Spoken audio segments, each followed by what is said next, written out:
Fala pessoal, beleza? Eu sou o Caio, analista de ações aqui da equipe do Já Invest, e nesse vídeo a gente vai analisar os resultados do segundo trimestre de 2023 da Brasil Agro. Vai ser uma análise bem rápida, fica aí que é logo depois da vinheta. Lembrando que esse vídeo não é uma recomendação de investimentos e quem quiser saber todas as nossas recomendações é só se tornar assinante GA Pro copiando esse QR Code que eu estou deixando aqui na tela. Lá você vai ter acesso à nossa carteira de fundos imobiliários, carteira de dividendos, carteira alfa e logo a gente vai lançar também a nossa carteira global, né? A nossa carteira de investimentos no exterior. Então não perde tempo e se torne assinante GA Pro. Bom, pessoal, nesse vídeo aqui eu vou focar realmente nos resultados da Brasil Agro. Se você não entende muito bem da empresa, eu vou deixar linkado aqui outros vídeos que a gente faz análise completa, análise sobre o setor, análises mais detalhadas dos resultados. Aqui vamos focar realmente nos pontos principais desse resultado, tá? E um dos primeiros pontos que eu queria mostrar aqui para vocês é o cenário, tá? A Brasil Agro é uma empresa do agronegócio que lida com diversas commodities, como a soja, o milho, cana-de-açúcar, e a gente viu no fim de 2022, início agora de 2023, um esfriamento do setor de commodities, né? A gente via de uma alta muito expressiva, de uma demanda muito forte por commodities nos últimos 3, 4 anos. Isso começou a se esfriar um pouco nos últimos 12, 6 meses que a gente tem visto no mercado, tá? E ela mostra aqui a queda na soja, no milho, uma queda expressiva na cana-de-açúcar. Isso com certeza impacta os resultados no curto prazo da empresa. Lembrando que a gente aqui no GA sempre foca em resultados de longo prazo, tá? Um outro ponto que a gente tem que olhar, né? Então a gente já viu que deve ter um impacto ali na receita da empresa por conta das quedas dos preços das commodities, e um outro impacto aqui é justamente o preço dos insumos, os preços dos fertilizantes, tá? Então a gente viu toda aquela situação, né, de guerra na Europa, né, na Rússia, na Ucrânia, grandes produtores de fertilizantes que são utilizados no agronegócio do Brasil. Isso fez com que o preço dos fertilizantes ficasse num patamar mais alto ao longo de 2022, né? Se a gente olhar aqui, ao longo de 2022 chegou a ser negociado ali 2, 3 vezes quase o preço de 2021, né? E a Brasil Agro e outras grandes empresas do Brasil anteciparam essas compras para garantir as safras de 2023, né? Então elas já estavam 100% compradas, mas estavam 100% compradas ali num preço médio superior aos preços que estão sendo negociados hoje, né? Que teve uma queda relevante aí nos preços dos fertilizantes no mercado internacional. Então a tendência é que a margem aqui da Brasil Agro, como a gente já tinha antecipado no vídeo passado sobre a Brasil Agro, é que ela tem uma queda de margem nesse trimestre, né? Então a gente já viu que a receita deve cair um pouquinho e a margem e o custo deve subir um pouquinho em relação à safra passada, né? Então, vindo aquela queda de margem que a gente já esperava, talvez por isso que o mercado não reagiu tanto assim ao resultado, né? Se a gente pegar aqui a reação do mercado dessa semana após o resultado da empresa, não mudou muita coisa, o mercado não teve nenhuma grande queda, nenhuma grande alta após o resultado, tá?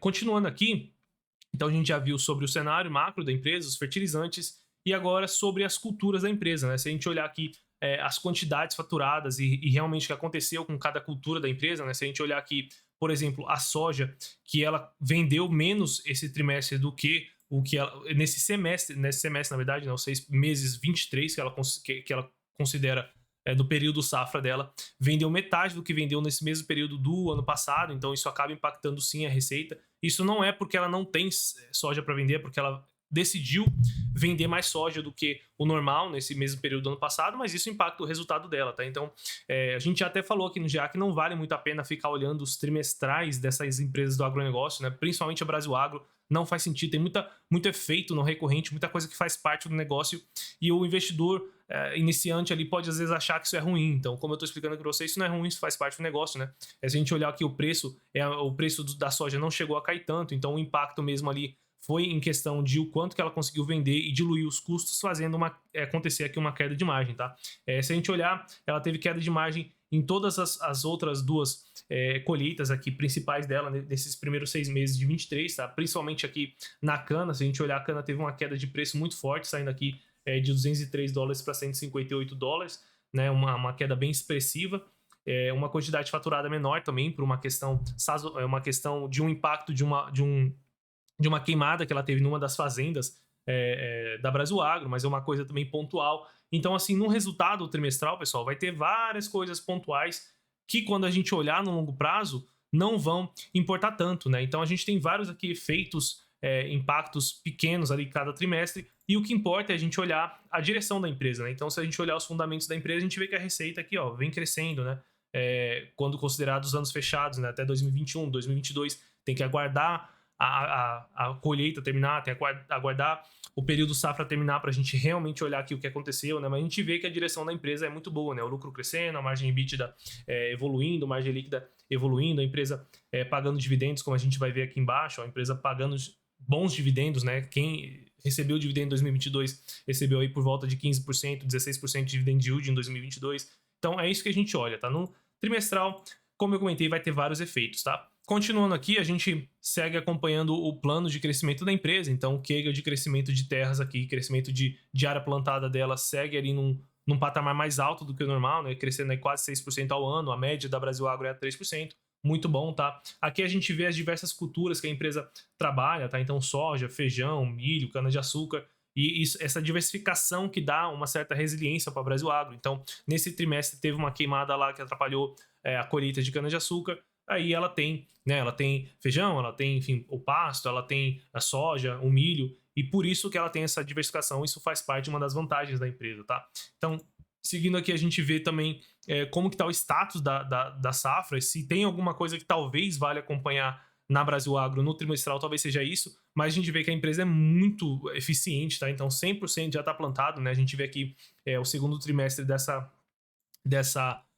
do plano safra aqui dela, né? Do período safra da Brasil Agro, né? Tudo já está 100% plantado, já tem coisa que está sendo colhida, então no próximo trimestre aí tem muita coisa que vai ser colhida, alguns que já vão iniciar o plantio como a cana-de-açúcar. Então, assim, se você quiser acompanhar alguma coisa da Brasil Agro, como é que está o crescimento da terra, como é que está sendo, como é que está o status da plantação, né? E mais pro fim do plano safra, ver como é que está a colheita, se está colhendo tanto quanto ela colocou no guidance dela, né? Inclusive a empresa falou que mesmo com esse impacto aí na cana-de-açúcar, ela espera que vá cumprir sim o guidance dela de volume para 2023. Então, a gente vê aí que não tem muito com o que se preocupar com uma empresa quando ela é bem administrada, tá? Seguindo agora para os números da empresa, a gente vê que é mais uma coisa que não dá para a gente se apegar muito no trimestral, né? Quando a gente olha aqui o trimestral da Brasil Agro, a gente vê que a receita líquida no trimestre de 2022 foi 579 milhões e nesse trimestre 184.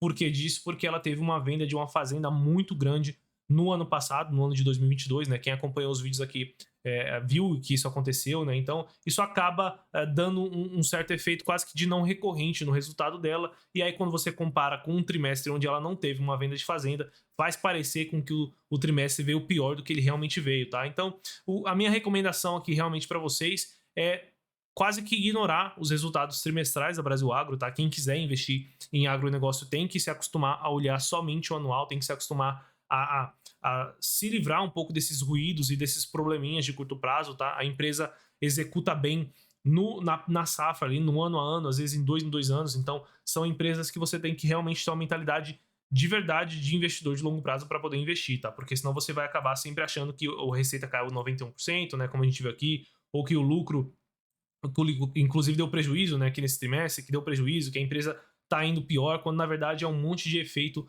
não recorrente, um monte de safra que ela talvez antecipou a venda ou antecipou a compra de um insumo, isso vai mexer na margem e nesse trimestre aí acaba bagunçando um pouquinho os resultados da empresa. Na minha visão, veio dentro do que a gente esperava, tá? Desde que não tenha uma venda de fazenda nova do resultado da Brasil Agro, a gente não espera muito mais do que isso aqui no resultado trimestral dela, tá? Então a empresa ela tem um resultado bem sazonal, digamos assim, acompanhando a safra, e naquele momento que ela tem uma venda de fazenda, aí ela tem um resultado atípico, ela tem um resultado muito acima da média do que se espera, tá? Bom, e acompanhando aqui a posição de hedge, como eu falei para vocês, que é uma coisa interessante de acompanhar, a gente vê que a safra 22-23 tá com um preço aqui de soja muito parecida com a 21-22, então não é de se esperar aí uma queda de margem, pelo menos boa parte aqui da safra já está redeada, a venda dela, né? Quando a gente olha aqui o milho não está muito redeado ainda, mas um preço bem próximo, então também não é de se esperar que a gente vá ver uma grande queda de margem ao longo de 2023. E quando a gente olha aqui o algodão, inclusive, ela conseguiu vender até mais caro, tá? Então a gente viu um ganho de preço aqui nas vendas da Brasil Agro no algodão, que estão atingindo aí já 100%, 60% do volume já redeado da safra de 22 e 23. Então aqui é só a gente acompanhar quando finalizar realmente o quarto trimestre de 2023 da Brasilagro, que vai ser só em agosto, mais ou menos, que a gente vai ter acesso a esse resultado. A gente volta aqui e vê como que ela vendeu, né, como foram os custos, como foi a margem. A minha expectativa é de uma pequena queda de margem agora em 2023, mas nada de anormal, a não ser que ela venda realmente uma outra fazenda, algum outro grande projeto aí, e aí ela vai ter um resultado atípico como foi em 2022, tá? Falando de endividamento, a empresa aí bem tranquila em questão de caixa, 303 milhões em caixa, 563 milhões total de endividamento, então metade do endividamento ela paga com caixa e ela paga bem tranquilamente o restante com o EBITDA que ela tem no ano, tá? Então quando a gente ajusta, pega a dívida líquida pelo EBITDA ajustado, dá somente 1,28 vezes, né? Então em um ano aí de EBITDA mais ou menos ela consegue pagar essa dívida, tá? Bem tranquila, a empresa bem conservadora mesmo, tá? E aí com tudo isso a gente vê que a empresa tem sido realmente premiada aí pelo mercado, né? Quando a gente compara aqui com o Ibovespa, lembrando que o Ibovespa tem bastante Vale, bastante Petrobras, bastante commodity, surfou bastante, né? E a gente vê que a Brasilagro conseguiu ir melhor do que o Ibovespa nesse período, tá? Então, partindo aqui para nossa nota final, né? Então, a gente já tinha dado a nota para Brasilagro, nota do setor nota 4, governança nota 5, empresa nota 9, continua assim. Eu acho que não tem por que a gente mudar, a empresa continua aí sem nada aí a penar nos resultados dela.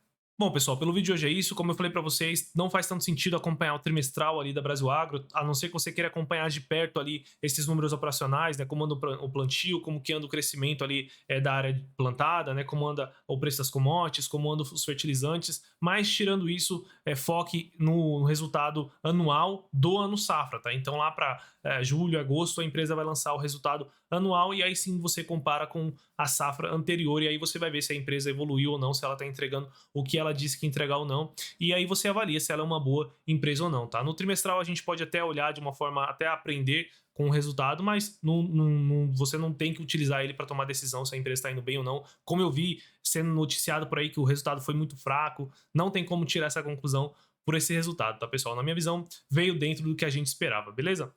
Bom, pelo vídeo de hoje é isso, por hoje é só e até o próximo vídeo.